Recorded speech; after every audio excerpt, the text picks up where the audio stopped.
Okay guys, welcome back na naman dito sa ating channel Pinoy Tech Spot. And for today guys, no, meron akong na-discover dito guys sa Facebook sa Cbank group guys, no, dito sa Cbank PH user group, no, na Facebook group. So dito guys, marami akong nakikitang post na nakaka-order na sila guys, no, ng kanilang physical card sa Cbank. Basically guys, no, sa mga na matagal nang nanonood dito sa channel natin sa Pinoy Tech Spot, no, matagal na nating ginagawa ng video itong si Cbank, no, about sa mga interest earnings guys. And dito guys, no, opportunity na natin, no, para makapag-share sa inyo kung paano ba umorder nitong physical card ni Cbank, no. So doon sa mga Cbank users guys, no, madali lang ito. I-share ko sa inyo yung step by step process. And hindi ko na kailangang tumingin pa sa mga tutorial sa internet and sa YouTube dahil mabilis namang matrack doon guys sa app kung paano kayo makaka-order ng inyong physical card, no. So for the sake of sharing, no, gusto ko lang i-share sa inyo kung paano ko siya in-order. Ito, tignan muna natin yung mga posts. Yan, no. Mastercard siya guys, no, yung Cbank physical card. So itong physical card na ito pala guys is magsisilbi na siyang ATM card dito kay Cbank, no. So si Cbank is isang digital bank and high interest digital bank ito, no. And yun na nga, meron nang nirelease na physical card itong si Cbank and available na ito sa mga Cbank users guys, no. So good news yun, and talagang marami na ang posible na mag-divert dito kay Cbank, no, as their main bank dahil meron na nga siyang physical card or debit card, no, na pwede kayong mag-withdraw sa kahit anong ATM machine dito sa Pilipinas, no. Okay, so yan, napakaganda ng itsura ng Cbank debit card guys, no. Okay, so ito yung sobre niya kapag na-receive nyo, and ito siya guys, no. Okay guys, no, tara punta na tayo sa ating Cbank app and tignan na natin kung paano ito orderin guys, no. Okay guys, no, nandito na tayo sa ating Cbank app, and dito i-click nyo lang yung card dito sa may right, and mag-apply muna tayo guys ng virtual card, no. So yun muna yung first step.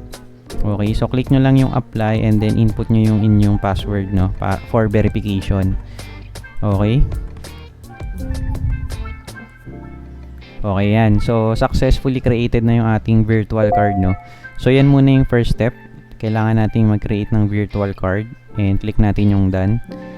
And dito naman guys, no, so yan, makikita nyo after na magkaroon kayo ng virtual card, no, ayan, nag-appear na siya.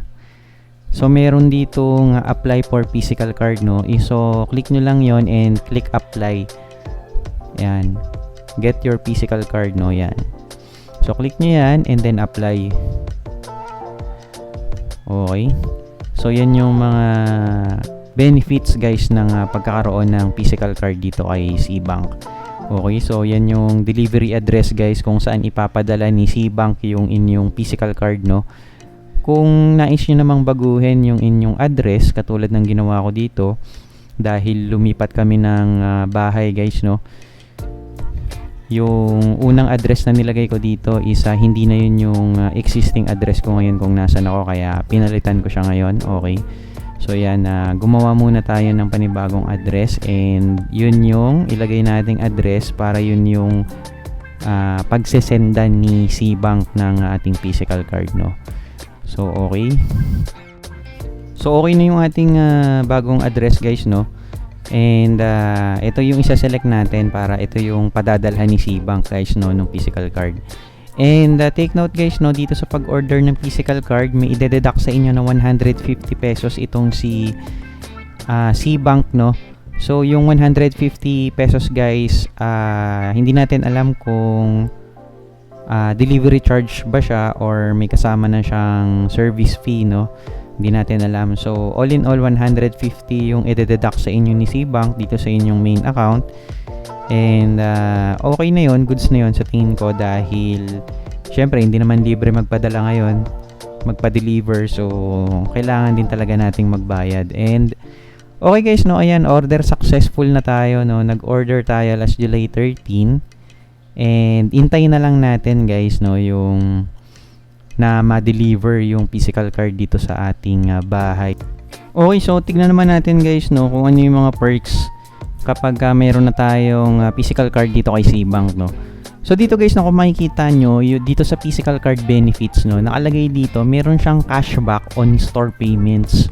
So enjoy up to 1,000 cashback monthly on all your purchases, now including in-store payment. So ang pagkakaintindi ko dito guys, no, halimbawa bumili kayo sa convenience store or sa department store, no, kapag ang pinambayad nyo is yung inyong SeaBank debit card, no, so magkakaroon kayo ng cashback. Hindi ko lang alam kung paano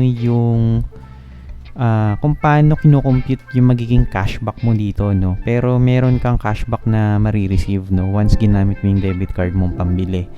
So dito naman sa transact anywhere, so dito parang sinasabi niya na lahat ng ATM cards or lahat ng store or department store na tumatanggap ng debit payment or card payment is available itong si SeaBank, no, na makapag-transact ka anywhere, no. So good news yun guys, no, locally and overseas guys, no. So napakagandang benefits niyan guys, no, pati overseas pwede mo siyang magamit. Yan, so talagang maganda na tong ginagawa ni SeaBank guys, no, sa mga users niya. And dito naman guys, no, track your rewards. So dito ma-view mo yung mga cashback reward mo immediately after transaction posting. So ibig sabihin guys, no, once na nag-transact kayo or halimbawa bumili kayo sa department store or bumili kayo sa halimbawa sa Save More, so kapag ang pinambayad nyo yung debit card nyo, magre-reflect agad dito sa app nyo, sa SeaBank app nyo, yung inyong cashback na natanggap guys, no. So directly papasok agad siya sa inyong deposit account, no. So hindi pa natin to guys na-try, hindi pa natin na-experience to. Pero by the time na nakita natin or natanggap natin yung ating debit card dito kay SeaBank is itatry na natin guys, no. And mag-upload tayo ng panibagong video about dito sa benefits ng paggamit ng debit card ni SeaBank. So yun lang guys, no, maraming salamat sa panonood and salamat kung nakaabot ka dito hanggang dulo. Maraming salamat guys. Huwag mo kalimutang mag-like muna dito sa ating video and mag-subscribe guys, no, kung bago ka sa ating channel. And yun lang guys, no, maraming salamat and God bless you.